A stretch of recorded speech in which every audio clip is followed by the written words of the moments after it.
welcome to another edition of Meet the Metapreneur. We are heading out today to Hong Kong to meet Akina Ho. She's the board director at Hong Kong PropTech Association. Welcome to the show, Akina. Thank you so much, Sharad. Great to have you, and I'd like to begin by requesting you to share your story with our audience. Okay, great. Thank you. So beside being on the board of director at Hong Kong PropTech Association, I'm also the head of digital transformation innovation at a real estate conglomerate called Great Eagle. Before that, I started at the Silicon Valley. So I was at the beginning of end of Web 1, moving to Web 2. So I was part of that. And I built technology for Web 2 when they started. Payment platforms, SaaS model platform for communications.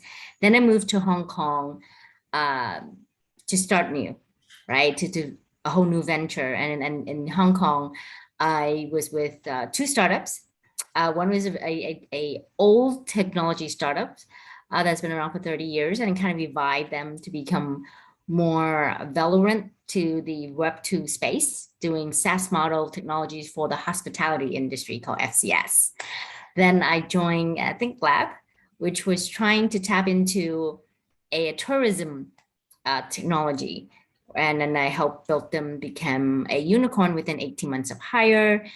And then I want to move in-house, doing something called digital transformation, basically helping company moving from Web 1 to Web 2 from an organization operational standpoint, like things like group ERP, procurement, HR, group CRM, digital marketing platform, which these are things in the Web 2 space. Now, with the whole Web 3 space and me trying to build a new platform that dab into the Web 3 space, it's amazing. And I'm learning, right? I started by interviewing two veterans in the space. One is the president of Animoca brand, Evan Yang, and then another is Bill Tai from the Silicon Valley. And that's how I got started in my journey into the NFT and metaverse world. And I'm stuck and I'm in love. Well, that's a great story, and I'm sure you're meeting, good people in this domain. I want you to explain to the newbies out there, what's the big deal about Web3? I mean, how does it dramatically change from where we were a couple of years back to where we are now at? So the big difference that I see being involved really into the Web3 space is that there's so many people that wants to embrace Web3. I think the word decentralized, the word creator, the word community inspire people and break barriers for them to come forward and then try something new and different. I see a lot of non-technical people moving into Web3 versus when I was in the Web 2 space when at the start, there's a lot of technical people pushing for Web3. Now, that's where the difference between Web 2 and Web 3.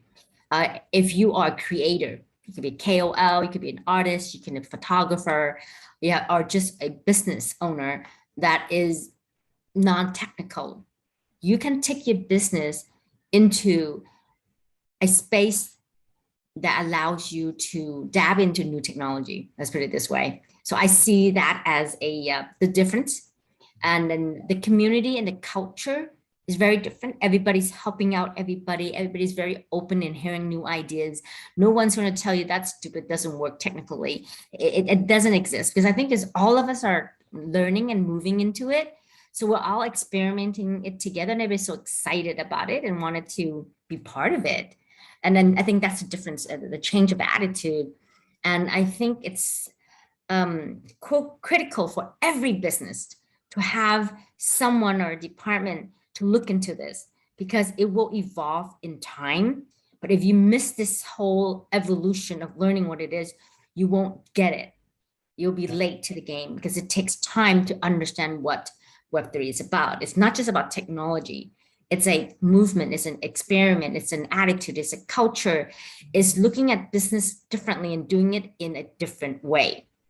Yeah, and I like to call it a different mindset, right? It's Yeah. a different Yes. mindset. Yeah, okay, cool. So, I'm also a Web 1 guy, as you know, I've been in digital space since 1996. Right. Oh, So I'm much later, so I'm not that old. Just yeah, good kidding. for you. Good on you. So, my next point is it's taken us 25 years from Web 1 to present times. And Yes. 25 years is a long time, right? Yes. So, what do you think going forward in terms of metaverse adoption, thanks to the new technologies, 5G, and now I read that 6G is also work in progress, and maybe before 2030 that'll be in play as well. So, in your opinion, when do you think metaverse builds will become the new norm? And are we talking couple of years or longer? What's your opinion on that? So, okay. We know that during the 25 years that you're talking about, a lot of things has happened. A lot of technology has appeared. A lot of business model has died and evolved and changed, right? Those that are smart enough to pivot and spend money and continue becomes one of the big five, right? We kind of know who they are, kind of dominate. I think it's the same thing for the Web3 space. Little iterations of technology will happen and some will die, some will grow stronger. Things will pop up, even like, we never thought about. Like, we never thought about app until app existed, right? We never thought about the internet, until the internet exists. Is this going to be the same thing? Um, and it's so important for us to understand it's a journey, right? And you need to grow with the journey, right? And it continue to evolve and innovate through the journey. So you continue to peak and not die down, right? And I think that evolution is going to be like another 25 years, but the adoption rate will be quicker than what it was before because we are used to the people who's in the space right now know the internet, know the app, know the Yeah. technology, right? Play games. But when we were in Web 1, we didn't know it. So it was a little harder for us to adapt. A lot of companies are still stuck in Web 1. Therefore, there's a lot of people who has a digital transformation title, Yeah. right? We're moving people from Web 1 to Web 2. Now, that's where I struggle. I'm moving to Web 3 now. And I'm thinking, wait a minute, it's kind of tough. And then it's learning. And I think for us to see something significant, big, and say, wow, that's going to impact the way we do business, maybe at least 3 to 4 to 5 years. Right. Yeah, I Yeah. kind of agree with you. And another very fascinating thing that's happening in my life is that I'm having a lot of my Zoom meetings with the 20-year-olds, Yes. and I'm learning from them. And one case is point is our common friend, Yes. Leila Hustel, right? The Yes. co-founder of All Stars Women. Now, Yes. I know you are very active in that space. I'm like a silent spectator. Yes. But I've seen them grow in the last few months by leaps and bounds. Yes. And so that brings me to the next question, which is one, what is your role in All Stars Women and where do you see them going in time? Wow. So I'm very lucky that I found Layla and reached out to her and said, hey, I want to be in it because I noticed how smart this young lady is. But I didn't know that she was only 19, right? That got me even more inspired. I'm like, Akina, you were still partying at the age of 19. You're not doing something so great, which is putting a group of not just women, even though it's all-star women, there are men in there like you and Jay and everybody else supporting women to start their businesses in the Web3 space or just learning about the Web3 space. So, and by working with Layla and how open, how smart she and what she's thinking and her aspiration, because I asked her, what is your aspiration? Because I don't know. And she explained to me how she wanted to build this community where people who wants to start businesses or doing businesses move into the Web3 space and share. It's going to be like an investment club.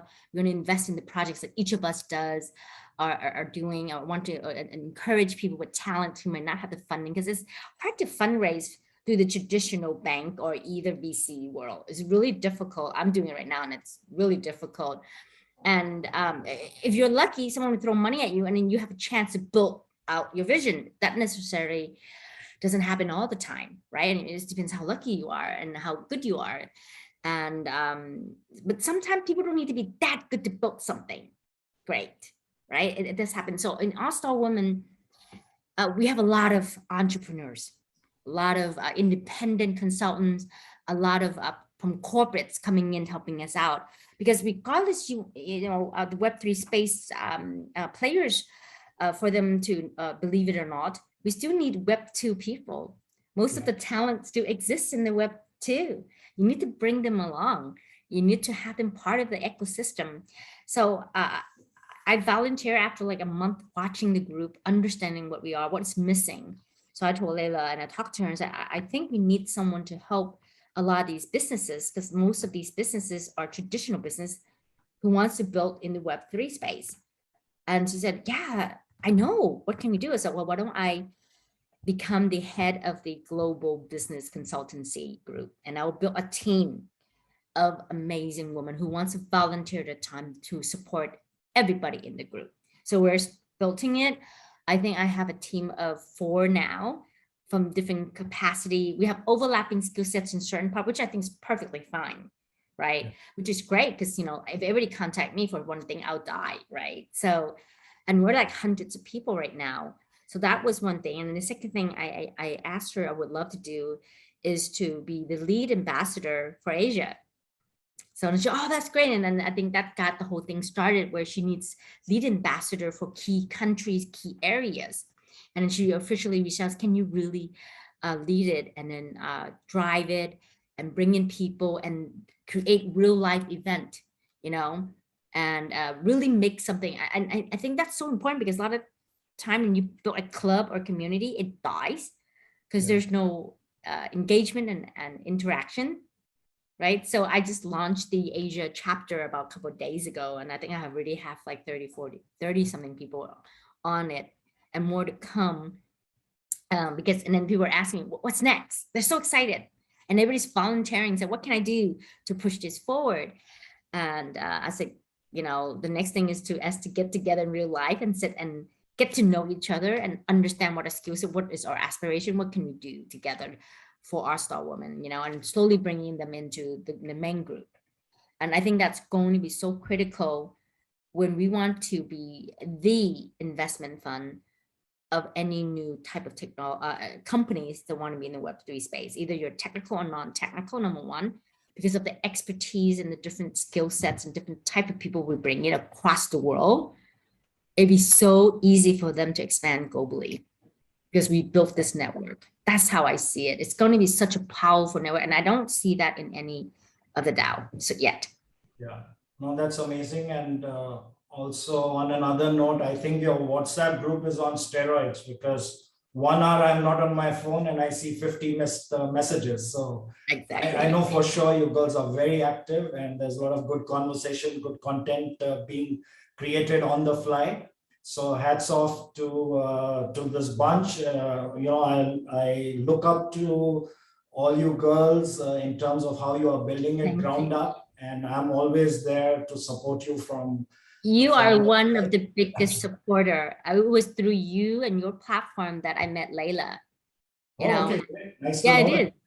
I joined one of your midnight my time webinar, and I was so glad I was on it. If not, I would have not met you, and I met amazing people. And I met Layla.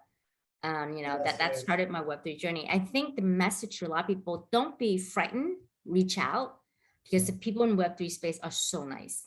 Everybody's very helpful, and all you need to do to join the Web3 space is be in it.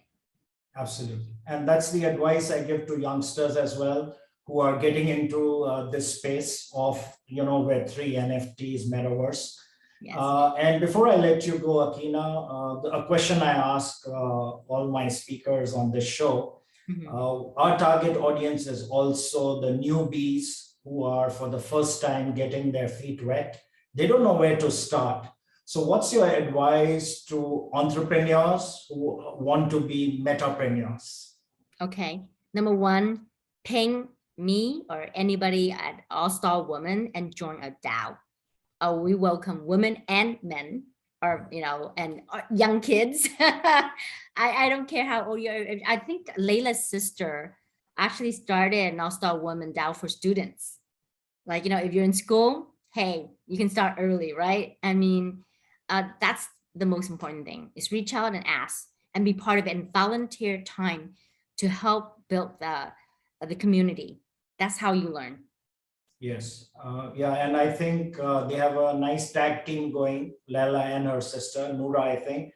Yeah. And yeah, the future is in good hands. So I wish you all success, Akina, in your future endeavors. Look forward to having you on our panel on 14 June as well. Yes. And thank you for talking to me today. It's been a pleasure. Thank you. And we'll stay connected with you. All the best to you, Akina. Thank you, Sarad. It was nice talking to you. Thank Good you. night. See you on the other side. Yes, bye.